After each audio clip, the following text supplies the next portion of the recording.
Hello, everyone. Thank you for joining us today, and welcome to the third webinar of our five-part series, Equipment Considerations in Cover Crop Systems.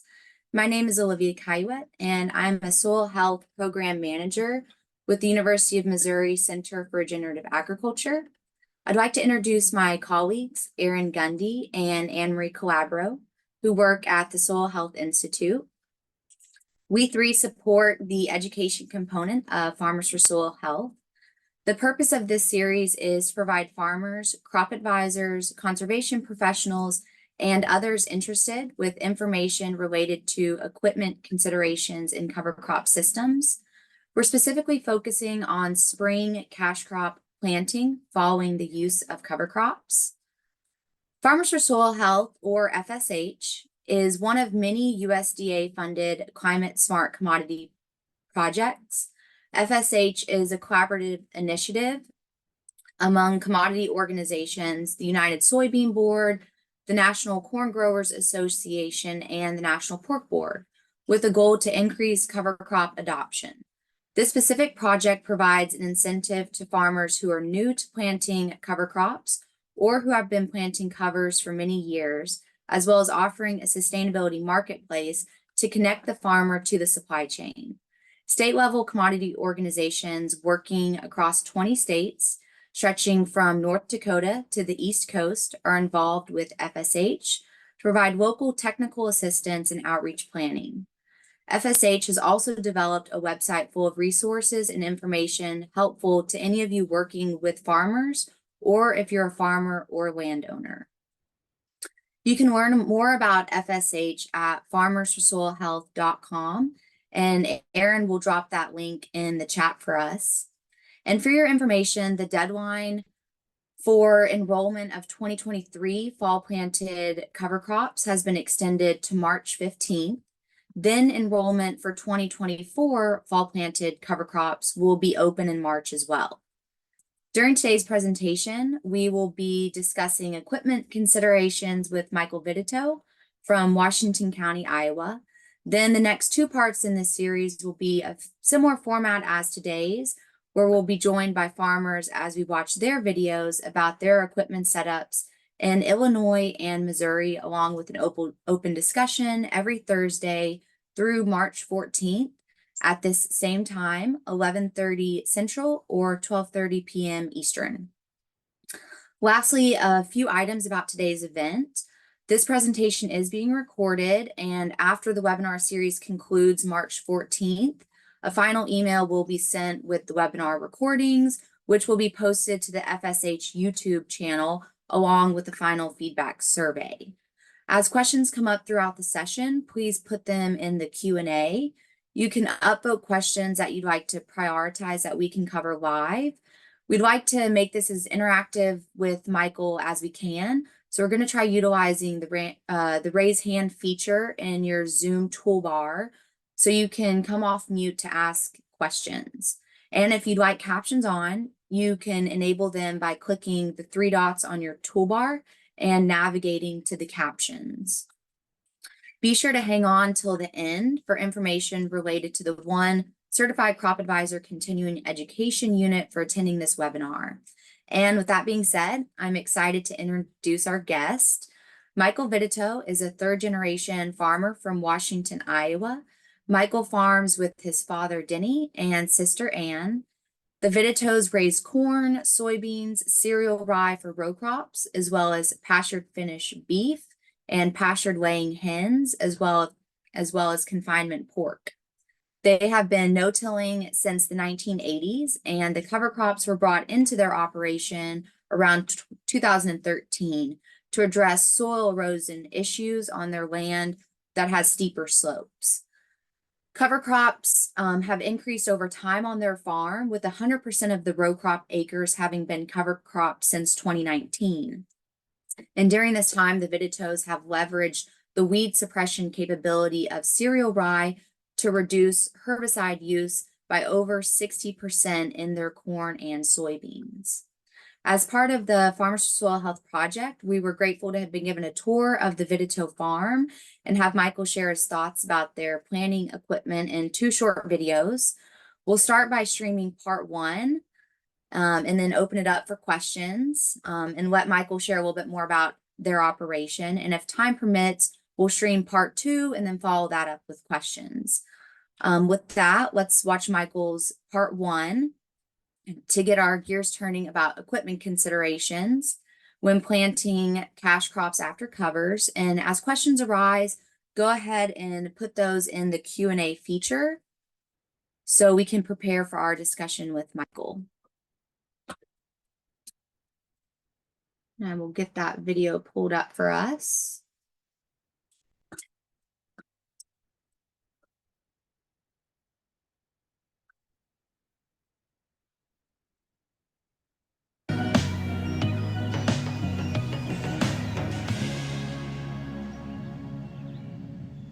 My name's Michael Vidito. I'm a farmer in Washington County, Iowa, which is the southeast part of the state. Farm with my dad and sister. We're primarily corn and soybeans. We grow a little bit of cereal rye as well.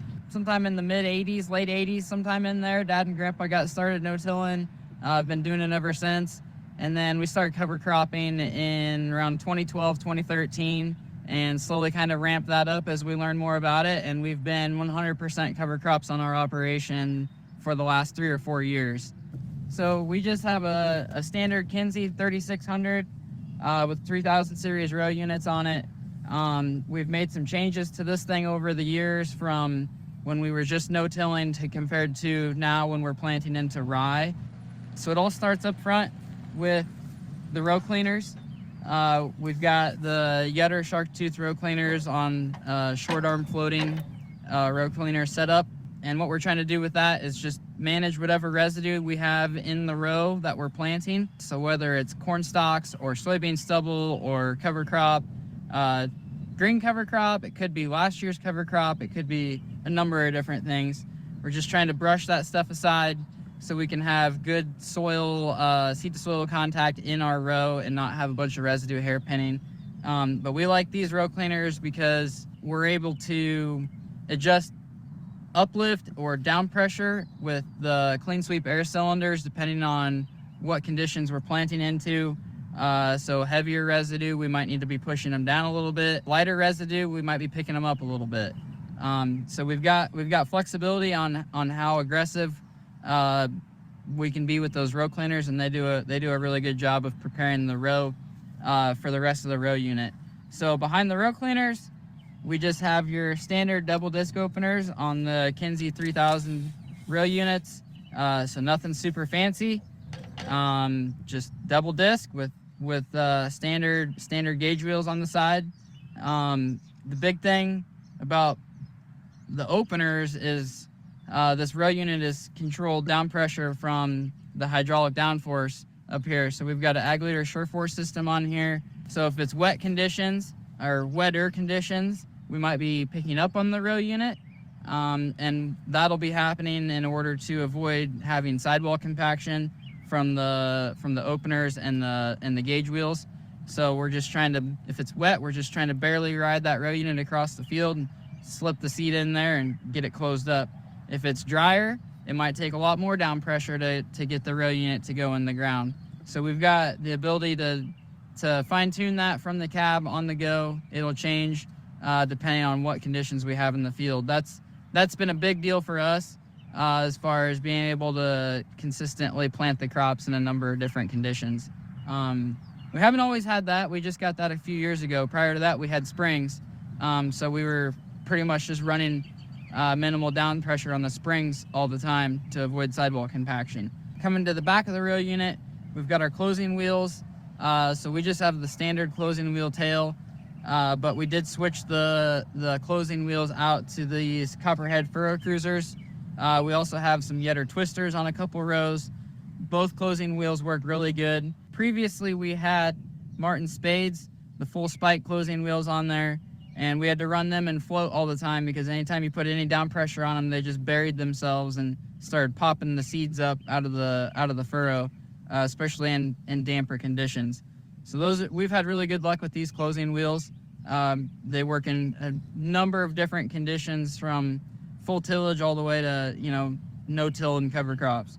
We also put fertilizer on with the planter. We have 2 different liquid systems. The first system is the in-furrow. We've got a Keaton seed firmer in here that's plumbed up to put liquid on in the seed furrow. We put like compost extract and some other things in the furrow with the seed. And then any of the higher salt type fertilizers we're putting on in a 2x0 with this totally tubular setup that just dribbles the fertilizer behind the closing wheel. And then in order to incorporate this fertilizer and smooth things up a little bit, we're running this drag chain behind the closing wheels. So that just pulls a little bit of loose dirt over the furrow behind the closing wheels, and that drags a little bit of soil over top of the fertilizer as well to protect it from volatilization. It's just a matter of getting it adjusted properly, making sure you're getting the seed in the ground where you want it at the proper depth, and getting your furrow closed. That's the biggest thing. Get out and dig, because it's gonna be different conditions from what you're used to.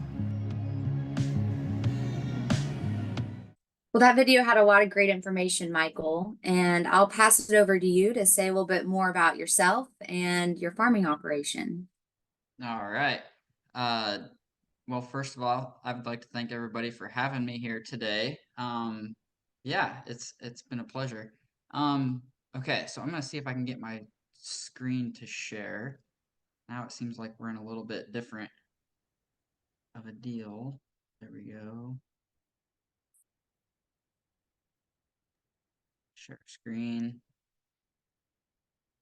Technology, not the best technology guy. Okay. Everybody see that now? I think so. Yes. Okay, so I'm just going to show you guys a few slides kind of to summarize some things on our operation to hopefully head off some questions. So here's some contact info for me. We're in Washington County, Iowa, so you can see down there in the bottom right corner where that's at in the state. Some info about our operation. We already went over some of this, but primarily corn, soybeans, and cereal rye. With my dad and my sister, 1,400 acres for the operation. Our cover crops are primarily just cereal rye when we're out on our row crop acres. If I'm doing some grazing mixes, I'll get into some pretty diverse stuff with warm seasons and cool seasons and grasses and legumes and all that fun stuff mixed together. So yeah, that's kind of the gist of what we have going on the operation. And so I wanted to just kind of go through what our typical cover crop slash cash crop season looks like. So mostly going to focus on soybeans here to start. But I like to drill my cover crop with my Crust Buster 4740. It's a 10-inch row drill. And I like to plug every third row unit to make 10-inch twin rows. And then that way we've got a gap in between the cover crop rows to plant both our corn and our soybeans, depending on what field we're in. So this is what it looks like. The X's are the rows that I'm not planting, and then the rows that don't have the X's are obviously where we're planting. And we just straddle the old 30-inch corn stalk rows with the 2 rows that we are planting with. And so then we like to plant soybeans a little bit on the early side. So this is what it typically looks like when we're out planting our soybeans, like mid to late April, somewhere in that time frame. So I like to get out there when the rye is still fairly small. Everything just kind of plants a lot easier when you're in those types of conditions. Another thing that we're doing, we talked about the planter a lot, but another thing that we're working on is rollers and crimping and chopping and all that kind of fun stuff. So we built a 40-foot in-row roller with Dawn row units on it. So this is what it looked like after we ran that this past season, which would have been, shortly after that video was recorded. So yeah, with the dry weather we had last year, we went out and chopped the rye up when it was like boot stage, and then came back in with a herbicide a few days after that, after it had a chance to recover to terminate it. You know, I think that's a good thing to be doing is chopping it up at boot stage. You get some more sunlight down to the soybean plant. This is what it looks like behind the roller. You can see where we're not touching the beans, or at least theoretically we're not touching the beans. just rolling the rye down, chopping it up. There's what the actual roller looks like. Yeah, it's a good unit. We can cover a lot of acres in a hurry with it, which is important at that time of year when you got 1,000 things going on. One thing I really like about the roller is something about having the soybeans covered up with cereal rye and then rolling that rye down and opening up the sunlight to those bean plants. It triggers something down low in the bean plant to shoot out a bunch of new branches on those beans. And so we're getting 4 to 5, sometimes even more than that, branches shooting off of these bean plants off the main stem. And each branch will get, anywhere from 4 or 5 up to I've seen like 8 to 10 nodes on each branch coming off of there. So that's a big deal as far as being able to leverage the number of nodes and number of pods that we can end up with at the end of the year. So here's on the left, you can see what those beans look like when they do shoot those branches off. And here we are at harvest. So I'll leave it at that for right now as far as what we're going to be looking at. And so I guess we can kind of open it up to questions from there. You bet, Michael. And just to kick us off, you've shared a lot of, different changes that you've made to your setups over the year. I'm wondering if you could share one or two of the first changes you made with your equipment when you were starting to implement cover crops. Sure. So trying to think if we go all the way back, the first thing that we really started focusing on was getting the twin row rye set up. And then that just kind of makes it so we've got some space for our cash crop to get established when we're not actually having to plant like directly into a rye row. Not that that's a deal breaker to plant into a rye row, but we just saw better everything, better establishment and germination and emergence where we were not planting into rye rows. So that was a change that we made fairly early on. But there was some growing pains that came with that. At first we were running a 20-foot drill and a 40-foot planter. And so you're trying to match up row units with various drill passes and whatnot. So spacing was a challenge. So once we got a 40-foot drill, 40-foot planter, that's all kind of worked a lot better. And then yeah, like once we get into like the actual planter setup, one of the first things we did was we switched our closing wheels from the fully spiked closing wheels, the Martin Spades. What we found was, anytime we were planting into a heavier cover crop and then we're trying to get that furrow closed and we were trying to put a little bit of down pressure on those Martin Spades, they would just kind of bury themselves and kind of just wreak havoc on everything in that furrow. So, one thing we were looking at doing was switching one spike out to a rubber, like just a factory rubber. I know some people that use a setup like that and have good luck with it. We just went ahead and switched it over to the furrow cruisers, and we've been really happy with that. So yeah, with those furrow cruisers, we've been able to actually run some down pressure on the closing wheel tail, and then that makes it so if we're planting into like say big headed out cereal rye that has a massive uh, a large amount of root mass right there where we're trying to close it, we can actually press that all back together, and that's a big deal to manage slugs, I guess, is the main thing, especially like in a wet year. If you're not able to get your furrow closed and you've got a slot there for slugs to crawl up and down and it's all shaded from a cover crop, and then you've got like little baby beans starting to emerge out of there, those slugs are just going to eat them for lunch. So we've encountered that a little bit. We haven't had too many issues with it, slugs as far as that goes. I've seen some neighbors have terrible slug damage to the point where they've replanted like 2 or 3 times and never were really able to get a great stand. But I would say that's the exception, not the norm. But yeah, that's where getting that furrow closed is a big deal.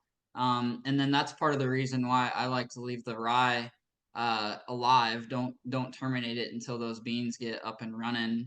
Say maybe get first trifoliate would be a reasonable time to go out and start terminating that rye. And that just gives the slugs something else that's green that they can eat, instead of just the only green thing out there being a soybean cotyledon.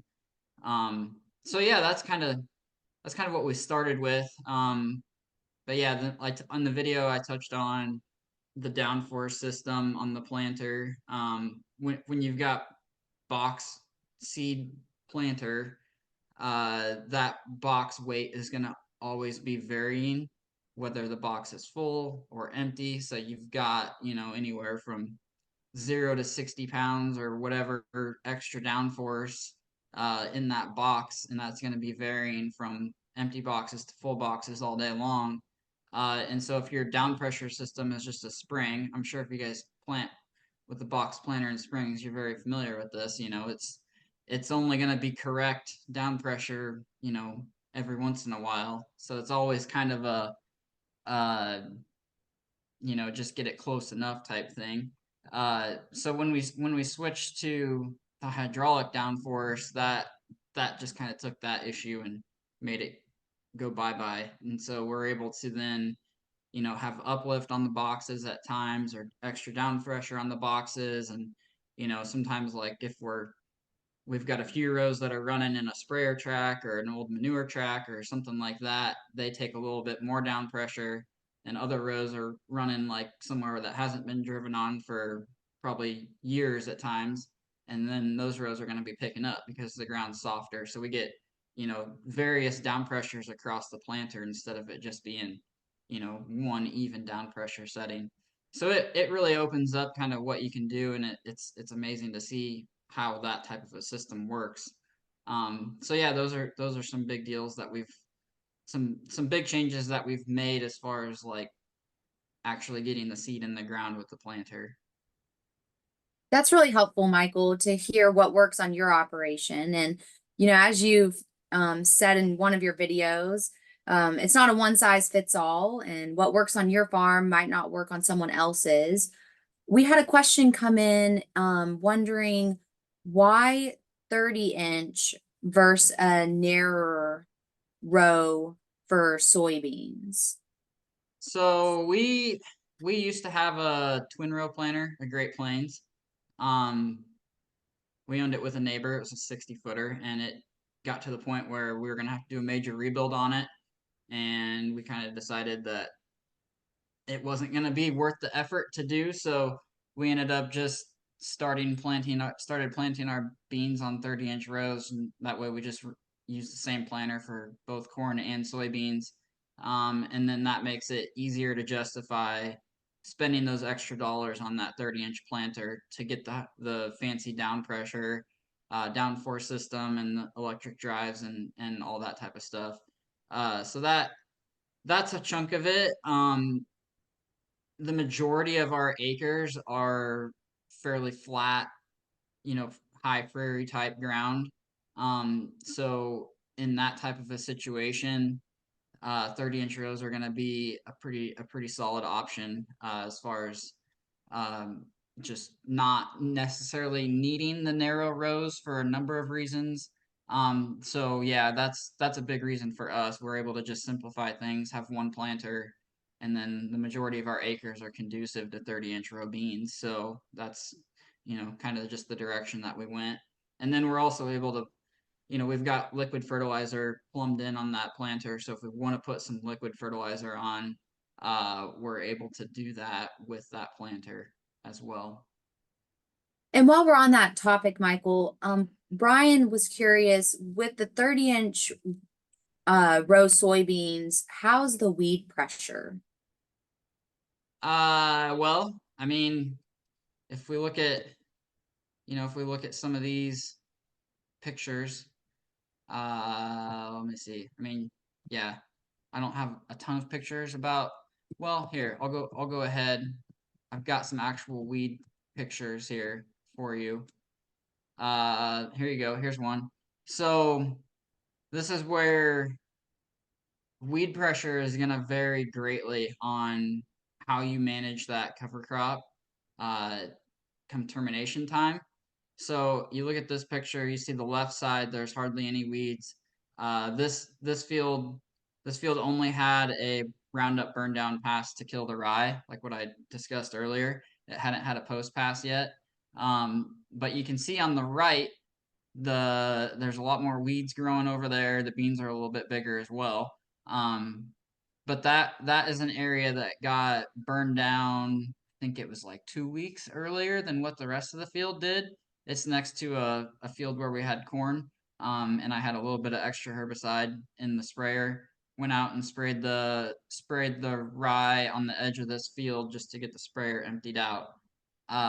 And so you can see the difference in weed pressure there. You know, the earlier you kill the rye, the more weed pressure you're gonna have coming in uh, to those soybeans. Whereas if you can let it go, you know, in this situation, it was even just a couple weeks. It made a big difference. But in a dry year, you know, obviously, like you look at the size of the beans between the left side and the right side, it stunted the beans a fair amount as well. So that's where it's something where it's kind of like a balancing act. You know, what's more important, your weed control or getting your cash crop to grow. So as far as that goes, you know, like with if you were to manage it the same with 15-inch rows versus 30-inch rows, I don't, you know, we don't really fight a ton of weed pressure, I guess, the way that we're running our system, but you wouldn't be able to run an in-row roller like what we are with our 30-inch rows. So, you know, there's some give and take. We just don't see a lot of weed pressure in the middle of our rows because that's where our cover crop's at, and that does a really good job of fighting off weeds. So the majority of the weed pressure that we end up with comes from actually running the planter through it while we're planting those beans, and so our weed pressure is coming more in that bean row, which makes it a little bit of a challenge to get because the roller doesn't pick anything up that's right there, you know, and it's kind of harder to get herbicide on it. But yeah, so that's, you know, as far as weed pressure goes, we just by letting the cover crop grow with the soybeans, it just does a really good job of cutting back on it. Um, I don't think I have any pictures of it, but we had one in 21. We had 2021. We had a trial with the Soybean Association where we actually crimped the rye in between the 30-inch beans with my old in-row roller, and we had a spot where we literally didn't put any herbicide down all season. And yeah, there were some weeds, but it was less weeds than like what you see in the background of this picture that made it through all year. So it's just, you know, the longer you can let that rye grow, the less weed pressure you're going to have, as far as what I've seen in my experience. One more question about that 30-inch row, and then we'll go to the crimping. There was a clarifying question if you've seen any erosion with those wider row cover crops. Not really, not anymore. Not any more than what I would, I guess, like if I shouldn't say if we didn't have cover crops, but generally speaking, you know, if we're planting these twin rows and whatnot, and we've got a spot that's going to be prone to erosion, then I might take the drill out and go perpendicular to the rows. You know, like if the main row direction is up and down a slope, I might go out and drill perpendicular to the rows if I feel like we're gonna be putting ourselves at risk of some erosion going down that. But that's where, you know, the earlier you get these cover crops established, the more root mass you'll have to prevent erosion. And if the main reason that you're using cover crops is for erosion control, then yeah, you're probably gonna want to stick with something that's more, you know, solid, straight 10-inch rows or 7.5s or however you want to do it, broadcast, whatever, that's going to work better. But from what I've seen, you know, we haven't really had much erosion problems coming since we started doing cover crops in general. The only issue I've seen is like, for example, right after planting our cash crop, and that for the seed furrows all churned up from the planter row unit, and then Like we had a situation where we had just planted, and like 2 or 3 days after we planted, we got a 4-inch rain on some steep slopes, and we did have some erosion going down those those seed furrows. But I don't know that that's gonna be a whole lot different regardless of the situation. Obviously, the more cover crop you have there, that's gonna help, but that's kind of the exception, not the norm for us, anyways. So And while we've got roller crimping on the mind, Dan is curious if you've left a check strip of not terminating a few days after using the in-row roller crimper, then waiting another week or two before termination. that's typically what I would like to do. What I would like to do normally would be, yeah, let the rye and the beans grow together uh for longer than what we did this last year, but just the way the weather pattern was shaping up, moisture was a very big concern for us, and so that was why we pulled the plug on the cover crop earlier than what we normally would. And I still don't think that we were early enough. Like I thought I was at the time, but then you look at this picture, you can see how much those beans were stunted versus the ones that were sprayed a couple weeks earlier. So yeah, in a situation where water is your number one limiting resource, you know, having that cover crop growing out there for longer than what you absolutely need it is going to be detrimental. But typically, in the Midwest, that's water is not our number one limiting resource. If anything, it's too much water that we're fighting, and so that's where you get into a excess water situation. You can let the cover crop grow with the beans, and it'll use some of that excess water and keep the soil from getting saturated as easily and whatnot for your soybeans. Now, another question about the rolling. Matt is wondering, have you ever rolled over the soybean plant previously? It is a little scary for me to roll my covers with V1 to V2 beans. Yeah, I've done it a little bit. Let me see.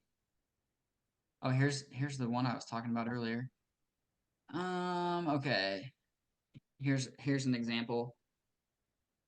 So in this field, this was full width, 10-inch rye, and then I used a full width roller crimper to crimp this rye down.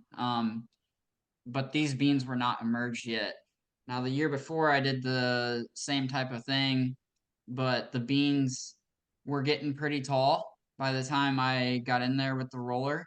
They were like stretching for sunlight and whatnot, and I had some get broke off, and I was pretty nervous and ended up just pulling out after doing a couple rounds and let a bunch of it stand. And yeah, it was way better where I rolled it, even though I damaged some beans, than where I let the rye stand. But that was like an exceptionally thick stand of rye.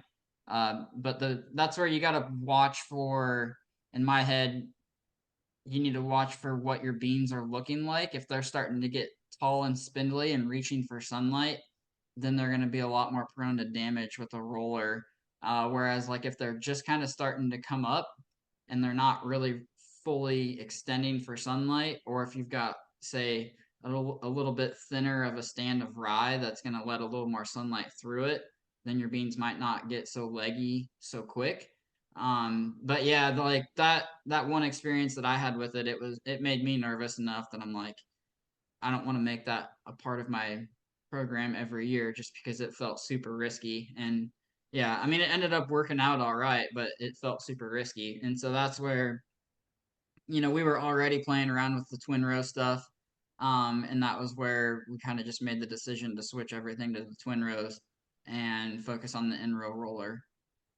So, but yeah, this picture on a side note, that there's no herbicide applied here, so you can see the weed suppression that you get from that cereal rye compared to where we had no cover crops. That's a terrace back slope that got skipped with the drill in the fall. So a lot of weed pressure to no weed pressure side by side there. Very helpful to have those pictures. And going back to the slide that you showed that had the stunted beans, there's a question about if there was a yield loss. That's a good question. When I was looking at those beans all year, I thought it was gonna be like 10, 15 bushel because it looked like those beans that were terminated earlier were significantly better. Um, but then when I got in there to actually cut them, there was a yield difference there, but it wasn't more than 2 or 3 bushel. And naturally, I was cutting those beans on an angle, so I didn't get a really good side by side. But yeah, it there was a yield difference, but it wasn't like 10 to 15 bushel. Because that's seriously what I thought it was gonna be like all season when I was looking at them. That it looked like a huge difference, but then at the end of the day, it wasn't as big as what I thought it was gonna be. But it did make a difference. So A pleasant surprise still. We had a question from Wells. In one of the videos, you mentioned reducing spray inputs considerably due to the improved weed control you've been talking about by rye and wet years. Could you speak more to that and how far you think you could drive the system toward low spray, low input? sure. So basically our soybean program, herbicide program is, uh, we'll do a Roundup pass to terminate the rye, whenever that happens. Um, I'm trying to get away from that, but especially if you have to terminate before, beginning of June, you're gonna need to spray the rye in some way, shape, or form to get it killed all the way dead. Um, so we're just going out and spraying like 22 ounces of Roundup on it to kill the rye. That does a good enough job, and then that basically cleans up any little weed escapes that are going to be out there for us. And then it's just a matter of coming back with the post pass. And generally speaking, our weed pressure on the post pass is very minimal. It's not like we've got a weedy mess like what you see on the right hand side here where we terminated the rye early. Normally it's just, intermittent weeds here and there. So I can barely even kind of justify doing a post pass in my own head, but the majority of our beans are seed beans, so we have to spray enlist over the top uh, for the seed bean contract. So yeah, that's all we do. We don't so we cut out like all of our pre-emerge residual herbicides. So we're just letting the rye do the heavy lifting on that front. And we haven't seen a huge increase in weed pressure coming, early in the season. So I feel like that's a good program. And then with as little weed pressures we've been having late, my thought was if we need to throw a residual in with our post pass to help get us to canopy, then we can do that, with a group 15 residual herbicide. Uh, but so far we've been holding that out as well. So that's the main way that we've been cutting back on herbicide is just cutting the residuals out.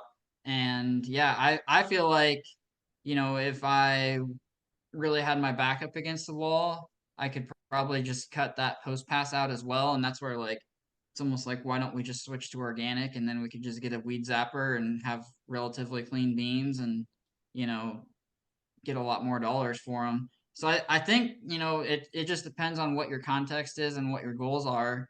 I think you can push it pretty dang far if you get a decent understanding of how everything works together and what your actual weed pressure is. But for us, that's where growing those seed beans that's kind of like it takes the temptation to cut out that post pass out um on those acres. So haven't really played with it a whole lot further than just cutting residuals out, reducing that roundup rate, and then going in with a post pass to clean anything up. But we end up with those beans.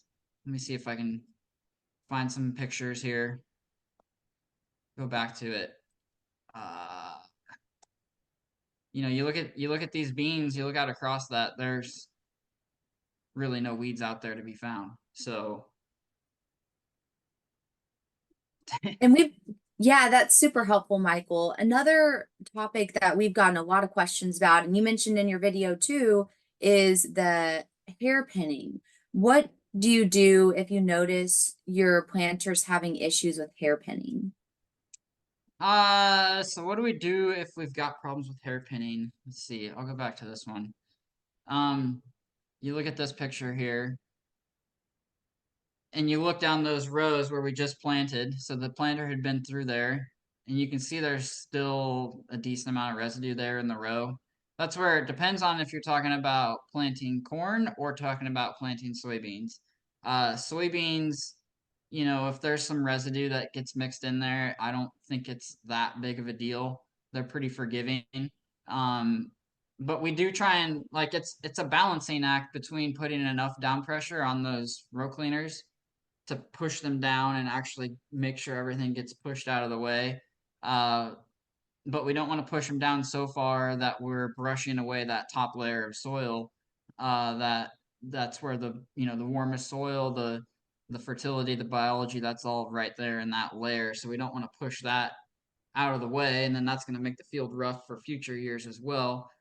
So it's kind of a balancing act between running enough down pressure but not too much, and then like with the Yeta row cleaners, uh, they float, but then we have a bottoming pin that we can set that basically sets how far down they can go. So I always just make sure that we have that bottoming pin set as close to where those row cleaners are on that balance point between getting everything off as far as the residue and not going too deep into the soil. Um, so making those adjustments, which that's going to vary depending on, for our planter, it's going to vary depending on how deep we have the openers set to go. So like, especially if we're switching between corn and beans, we don't plant them both at the same depth. We plant our beans a little bit shallower. So then if we have our row cleaner set for beans and we switch it to corn, well, now all of a sudden the row cleaners are going to go a heck of a lot deeper. So we got to make that adjustment. But we like to keep the row a lot cleaner ahead of corn than we do soybeans. As far as not having residue in there, corn's just kind of picky with that type of stuff. And we did start running a strip freshener the last year we ran it on all the corn acres. We demoed one 2 years ago. Really liked what we saw, so we started running a strip freshener, and that has cleaned up the furrow a lot as well. And so then now with the planter, since we've ran that strip freshener across there, we don't have to do a whole lot with the row cleaners, and we're actually kind of picking them up because a lot of that heavy lifting's already been done. I appreciate you detailing the difference between corn and soy when it comes to hairpinning. Another challenge that you mentioned in your video is the sidewall compaction. How do you evaluate if you're having issues with sidewall compaction, and what can someone new to cover crops do to avoid that issue? So with sidewall compaction, it's really just going out and digging behind the planter and seeing what, if any, evidence you're finding of that sidewall. Because ideally in every scenario that those closing wheels are going to be completely fracturing that sidewall and crumbling that soil, so it's there's no evidence of it at all. uh, in no-till systems, that's kind of tough to completely accomplish unless you really wait for the ground to be perfectly fit, which that's kind of a risky proposition for most people. So if it's mostly like when you're pushing the edge on the early side of when the ground's fit and you're out there getting started, that's when you're going to have the most problems with it. um, but like for us with heavy clay, if we're having sidewall compaction issues, you'll go out there and you can just still see the slot, and there'll be like uh a smeared compacted edge basically right where the openers ran, and then the closing wheels aren't able to bust that open and break everything back down. So yeah, and then that can be problematic for the whole rest of the season if you end up with a situation like that. And so that's where typically, if we're out there pushing the envelope on the early side of things, we run, even with the hydraulic downforce, we run it at as minimal down pressure as we can, which that's all based off of how much load is being put onto the gauge wheel through the gauge wheel load sensors. So we run that on minimum earlier in the year, and then as conditions get more fit, then we'll start running a little bit more down pressure on it. But yeah, that's the main thing. You just got to get out and dig and see what things look like. That's where, before we put the hydraulic downforce on, I don't know that I really hardly ever saw something that didn't have sidewall compaction, just because, if you have your springs set to make sure the row unit's going in the ground when the boxes are empty, and then you put an extra 50, 60 pounds of seat in there, well, guess what? Like, that's extra downforce that you don't need, and that's going to cause sidewall compaction.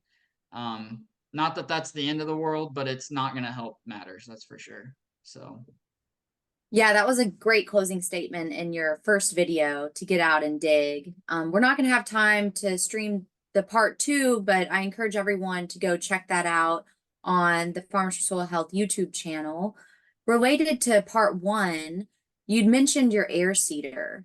Are there conditions when your air seeder works particularly well?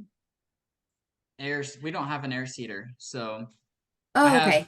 we've got the 30-inch planter, and then I've got the crust buster that I drill the rye with. But the crust buster's got a lot of acres on it, and it doesn't do a very good job. It does good enough for rye, but that's it. So Let me look through and see. How has you talk a lot about this in your second video. How has your management of soil fertility changed as you've transitioned to cover crops? sure. I mean, really, let me go to my corn stuff here. So the main thing that we're doing is we've kind of dialed in our corn fertility program a lot, and basically what we're finding is that ahead of corn, that cereal rye cover crop basically mops up the free nitrogen that's out there in the soil, which that's a good thing from preventing nitrogen loss and downstream water quality and other problems that can cause in the field with calcium loss along with it and whatnot. But that creates a potentially nitrogen deficient situation for the corn as it's getting up and running, and that can cause, like the corn to not look real great and be really slow getting started, and that can be frustrating and whatnot, and that can cause yield problems down the road. So we've really started focusing a lot more on early season fertility by putting a good mix of fertilizer on with the planter. And that's how we get this nice dark green looking corn coming up through cover crop early in the season. Um, and so here's kind of like what we're focusing on when we're doing that, because we're just basically trying to, put a nutrition package out there that's going to get the corn plant up and running until it has a big enough root system that it can start chasing after some of the deeper nitrogen from the hog manure. And then once the cover crop starts breaking down and whatnot. So we start with a 32% and thiosulfate base that we get from our local retailer, and we stabilize that with liquid humic, and that stabilizes the nitrogen and buffers the salt. And then we add in some boron and other trace minerals and whatnot, and you can get pretty creative with this type of stuff.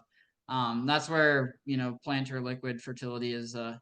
It's a really neat thing because then it's indexed right there to the row and whatnot, and so you know in the past we had only really ran just like basically the base mix, the first line there, the UAN and ATS, and that worked okay, but I didn't feel like we were getting as much out of it as what we should.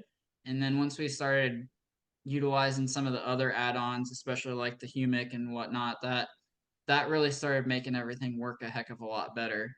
Um, and so yeah, that's where you get corn that starts to look like this, following cover crop, nice even stand. Um, that's what we're after. So Very helpful, Michael. And you mentioned corn is finicky. We had a question come in from Brian. When it comes to planting corn, can you explain a bit more about your cover crop, ground prep, planting, anything maybe related to your cover crop termination. Sure. So the main thing with cover crop ahead of corn, again, we're using rye. Um, I like to wait to drill that cover crop until at least November. First, second week in November is kind of the sweet spot for me to go out and drill rye on bean stubble. And what that does is it just kind of stunts that rye a little bit, makes it a little bit more tame come springtime. And so that's where, like, you look at the picture here where we're actually planting that rye. I think it was drilled Halloween. And then that picture would have been like May 1st. That's how big it was. And so that's basically the ideal size for me to go out and plant corn into rye is when it's, right above the ankle, shin, somewhere in that ballpark. It's still vegetative. It's going to break down pretty quick. Once it starts getting much bigger than that, then it's going to take quite a while to start releasing the nutrients that it's taken up back to the crop. And so that's where the delayed planting keeps it at this stage for later into the season, and then we can allow, soil temps to warm up more and the ground get more fit and whatnot, before we start planting. And so I like to go out and plant the corn while the rye is still alive, and then come back with the sprayer anywhere from, I don't know, 2 days would be maybe pushing it a little bit, 3 days after we plant, and then, up to say 5, 6 days after we plant, go out and spray it. We're transitioning to more non-GMO corn, so that's getting to be a little bit more of a risky proposition to go out and plant the corn and then spray the rye all before the corn emerges, because obviously glyphosate will kill non-GMO corn. So we're starting to kind of play around with terminating right before the planter on some of that, just to hedge our risk a little bit. But that's the gist of, kind of what we're doing on the corn side of things, is just delaying the drill date on the rye and then planting green. And we got one more question before we close out. Nathan is wondering, does the rye residue cause issues with side dressing application? Oh, not really. I would say, like, if you're in a corn on corn scenario, corn stalks are going to cause a lot more problems than what the rye residue will. But that's going to depend on it's also going to depend on how big you let the rye get. So, like, rye that's shin high is not going to cause any problems. Rye that's above your kneecap, probably still not going to cause problems, but getting borderline. But now, if you start letting the rye get to be, stomach or chest high, shoulder high, um, that that can start to cause problems for sure. And mostly it's just going to cause problems with wrapping around anything that's spinning, blades or closing wheels or whatever on your side dress rig. It depends what you're running. But like we've been able to run Coulter rigs, we've been able to run uh shank side dress ammonia rigs through this type of stuff without any problems. So, but that's where, yeah, once you get into some larger rye, then that's going to be problematic. It's been so helpful to hear from you, Michael. We got a lot of great questions in, and thank you all for tuning in today. I'm really glad that we were able to have you on, Michael, and we had really great engagement from the audience. I want to remind everyone that next week we have, could you stop sharing, Michael? Oh, yep. I forgot. I was so used to seeing your screen. Yeah, I want to remind everyone while we're closing out that next week we are going to be joined by John Pike, and he's going to speak to us about his equipment considerations out of Illinois, same time. And as I mentioned, you can register at the same link that you use to register for Michael's webinar. Erin, if she hasn't already, she's going to go ahead and drop that landing page in the chat for us. and you can get your CEU credit by scanning this QR code, or you can email me and I'll get your name submitted. And then last, I'd like to say that a short survey will pop up once you close out. We'd really appreciate your feedback to help improve these webinars moving forward. And our contact information is available on this last slide. If you're watching the recording, we can't guarantee that the CEUs will be available, but if they are, that information will be in the description of the video.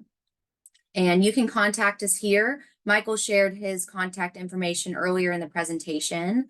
And thank you all for attending. The last webinar is going to be March 14th. And after that, you'll receive a follow-up email with the recordings, a link to a final survey, and any other information we might have discussed. And with that, we really appreciate your time, Michael. It's been great to have your feedback in this really interactive session, and wishing everyone has a great rest of your day. Thank you. Thank you.